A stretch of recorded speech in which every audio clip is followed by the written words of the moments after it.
የውቅያኖስ ንጉስ ማን ይመስላችኋል? የሻርክ ወይስ አሳነባሪ ብሉ ዋይል?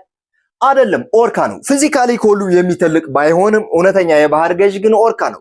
የማይፈራው እንስሳ የለም። እኔ ገሪን እባላለሁ። እንኳን ወደ ገሪን ዋይል በደህና መጣችሁ። ዛሬ ስለ ኦርካ በደንብ እናወራለን። ላይክ እና ሰብስክራይብ እንዳትረሱ። ኦርካ ማለት በዓለም ላይ ካሉ የዶልፊን ዝርያዎች ሁሉ ግዙፍና ኃያሉ ዶልፊን ነው። ኦርካ ከሰው ጋር ያለው ግንኙነት በጣም አሪፍና ሰላማዊ በመሆኑ እንደ ዋህና ምስኪን እንስሳ ልናየው እንችላለን። ይሁን እንጂ በባህር ዓለም ውስጥ እንደዚህ አይነት ግፈኛ እንስሳ የለም። ዝም ብሎም አይበላቸውም። ጥባጥቤ ነው የሚጫወታቸው። እሱን አሸንፎ የሚያድን ምንም እንስሳ የለም። እንደው አደገኛው የተባለው ነጭ ሻርክ እንኳን እንዴት እንደሚጠልዘው ተመልከቱ። ገልብጦ ካደነዘዘው በኋላ ግቦቱን ብቻ በልቶ ይጥለዋል። አንዳንዶች ስፐርም ዌል ያሸንፈዋል ይላሉ። ነገር ግን እውነታው እንዲህ አይደለም። ስፐርም ዌል ራሱን ሲከላከል ግልገሎቹን መሃል አድርጎ ክብ ቅርጽ ይሰራሉ። እዩ፣ በግዙፍ ጅራቱን ማጅራቱን ሊለው ይችላል። በአጋጣሚ ኃይለኛ ጥቃት። ለዚህ ነው ያሸንፈዋል ብለው የሚያስቡት እንጂ ጭራሽ በሱ ኢላማ አይደለም፣ አያዱኑትም። ይህ አስገራሚ እንስሳ ለራሱ ተራራ የሚያህልን ግዙፍ አካል ያለውን ሰማያዊ አሳ ነባሪ ሳይቀር ገልገሎቹን በመንጠቅ አንዳንዴም በቡድን በመሆን ትልቁን አሳ ነባሪ ራሱ ማለት ነው ጭምር ለማጥቃት ቅንጣት አያቅማማም። ለዚህ ነው ኪለር ዋይል የተባለው። ሌላ የኦርካ የመንከስ ኃይል ስትሰሙ ደግሞ በጣም ትገረማላችሁ። በዚች ምድር ላይ ካለው ፍጡር ሁሉ የሚወዳደረው የለም። እሱ በባህር ውስጥ የሚንቀሳቀስ ሃይድሮሊክ ፕሬስ ነው። ምን ማለት ይቻላል? የኦርካ መንጋጋ ከ19000 ፒኤስአይ በላይ የመጫን አቅም አለው። ይህ ኃይል የአንድን ግዙፍ አሳ ነባሪ አጥንት ልክ እንደ ብስኩት እምሽቅ አድርጎ የሚሰባብር ኃይል ነው። ኤሊ አልመጣላችሁም? ተውት፣ እሱ ሶፍት ነው። ይህ ጨካኝ ገዳኝ የሆነ እንስሳ ሰው ለምግብነት አይፈልገውም። ይህ ቆረቆራም አጥንት ብቻ ብሎ ይሆናል። ለምንድን ነው ከኛ ጋር ፍቅር የመረጥከው ብሎ አያወራም። ቀልድስ ቀልድ ነው። ግን የሳይንቲስቶችን መላምት ልንገራችሁ። የኦርካ እናቶች የሰውን ኃይል ሊረዱ ይችላሉ እና በጣም አስተዋይ ስለሆኑ እና ማሽቃበጥ ነገር ማለት ነው።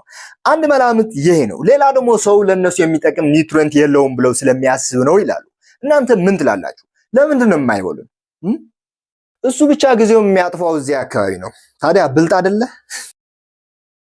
የሚደንቀው ነገር ልንገራችሁ። ኦርካዎች ባህል አላቸው። እንደ ሰው ላይክ ቻይና ውሻ ይበላሉ። እዚህ ሀገራችን ግን አይበላም። እነሱም እንደዚህ አይነት ባህል አላቸው። አንዳንድ እንስሶች በሌላ ግሩፕ ይበላሉ፣ በሌሎች ግሩፕ ደግሞ ላይበሉ ይችላሉ። ነገር ግን ሁሉም ግሩፕ ሰው አይመገቡ። ይገርማል። ተመስገን ነው።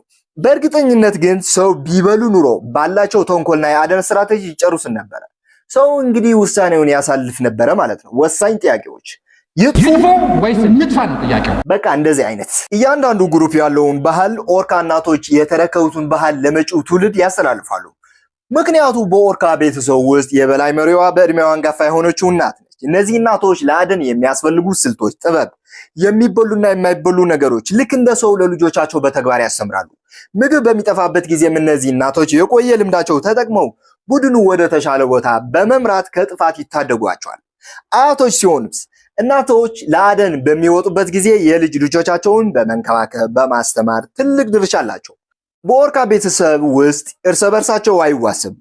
ይልቁን ከሌሎች ቡድኖች ጋር ይራባሉ። ግን ወንድ ግንኙነትና የጫጉላው ጊዜ እንደጨረሰ ወደ እናቱ ተመልሶ መኖሩን ይመርጣል። ይህ ማለት ኦርካዎች ካደጉ በኋላም ከእናታቸው ጋር ነው የሚኖሩት ማለት ነው። ስለዚህ ወንድ ኦርካዎች የራሳቸው ልጆች ሳይሆን የቤተሰብ አባል ሴቶች የወለዷቸው ገልገሎች በመንከባከብ ያግዛሉ። የኦርካ የማሰብ ችሎታ ሊደነቅ ይገባል። ባይዘው ከእንስሶች ከፍተኛ የማሰብ አቅም ካላቸው እንስሶች አንዱ ነው ኦርካ። ምናልባት ቺምፓንዝ ቢወልጠው ነው።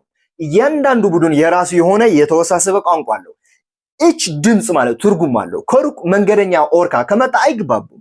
ብራዚል ሂደ ሁሉም ግራ እንደሚገባ ተመሳሳይ ማለት ነው። እርስ በርስ መተሳሰባቸው ደግሞ የሚደነቅ ነው። አንድ የቤተሰብ አባል ሲታመም፣ ሲቆስል ወይም በእድሜ ምክንያት አደን ሲያቆም ብቻውን አይጣልም። እንደ ሰው ሁሉ አስፈላጊው ድጋፍ ይደረግለታል። ምግብ ያመጡለታል። እንዳይሰጥም ደግፈው አየር እንዲተነፍስ ይረዱታል። አርጅቶ ቢሞት እንኳን ማለት ነው። በጸጥታ ሐዘን ያሳልፋሉ። አንዳንዶቹም ለብዙ ቀናት ተሸክመውት ይዞራሉ። በጣም አዛኝ ናቸው። ስሙ አሳ ቢባልም ግን የዶልፊን ዝርያ አጥቢ እንስሳ እንጂ አሳ አይደለም። በሳምባ ስለሚተነፍሱም በየ15 ደቂቃ ወደ ላይ የወጣ አየር መውሰድ ይኖርባቸዋል። አንድ ሴት ኦርካ ከ15 እስከ 18 ወራት የሚቆይ በጣም ረጅም የእርግዝና ጊዜ ታሳልፋለች። ብዙ ጊዜም አንድ ግልገል ነው የምትወልደው። እነዚህ ግዙፍ ፍጥረታት በሚተኙበት ጊዜ ሙሉ በሙሉ አይተኙም። አየር ለመሳብ ወደ ላይ መውጣት ስላለባቸው ግማሽ ይሄ ግማሽ ጭንቅላታቸው ሲተኛ ግማሽ ግን ነቅቶ ይጠብቃቸዋል። አንድ ትልቅ ኦርካ እስከ 6000 ኪሎ ግራም ሊመዘንና እስከ 8 ሜትር ሊረዝም ይችላል። ወንዶች እስከ 60 ዓመት በህይወት የመቆየት እድል ሲኖራቸው ሴቶች ግን ከወንዶች በእድሜ ይበልጣሉ። እስከ 90 ዓመት በህይወት የመኖር እድል አላቸው። በአጠቃላይ ኦርካ ይሄ ይመስላል። ከወደዳችሁ ሰብስክራይብ ማድረግ እንዳትረሱ። ቀጣይ በሌላ እንገናኛለን። ሰላማችሁ ብዝት ይበልልኝ። ፒስ